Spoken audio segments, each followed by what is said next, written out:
Hi hello welcome to Tamil aspirants club. இப்போது வந்து நம்ம ஜிகேயில் ஒரு டாபிக் படிக்கிறது மூலயமா 5 இம்பார்ட்டண்ட் கொஷின்ஸ் எப்படி நம்ம ஆன்சர் பண்ண முடியுன்றது பார்க்க போகிறோம். அதில் ஃபஸ்ட்டு டாபிக் நம்ம பார்க்க போகிறது ஹிஸ்ட்ரியில் most important topic battle of Plassey. Okay, இதில் ஃபஸ்ட்டு என்ன மோஸ்ட் இம்பார்ட்டன்னா எப்போது நடந்தது? அது வந்து ஜூன் 23, 1857 நடந்தது. அடுத்தது எங்கே நடந்தது? வெஸ்ட் பெங்கால், மேற்கு வங்காளம். அதில் இன்னும் எங்கே சொல்லுவாங்கன்னா பிளாசின்ற ஒரு கிராமத்துக்கு பக்கத்தில் இது நடந்ததாக சொல்கிறாங்க இந்த போர்.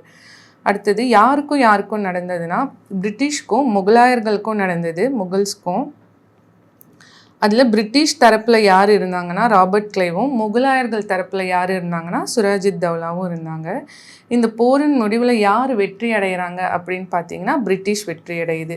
ஏன் இந்த போரை மிக முக்கியமாக பார்க்குறாங்க? Even UPSC, TNPSC, SSC, RRB எல்லா எக்ஸாம்லையும் பார்க்குறாங்கன்னா இந்த போரோட முடிவு தான். இந்த போரோட முடிவில் தான் இந்தியாவில் பிரிட்டிஷ் காலத்தோட ஆட்சி ஆரம்பமாகுது. ஸோ இந்த மாதிரி கண்டென்ட்டுக்கு நம்ம யூடியூப் சப்ஸ்கிரைப் பண்ணிக்கோங்க, உங்கள் ஃப்ரெண்ட்ஸ்க்கு ஷேர் பண்ணுங்கள். டிஸ்கிரிப்ஷனில் டெலிகிராம் சேனல் இருக்குது, அதில் ஆட் ஆகிக்கோங்க. தேங்க்யூ.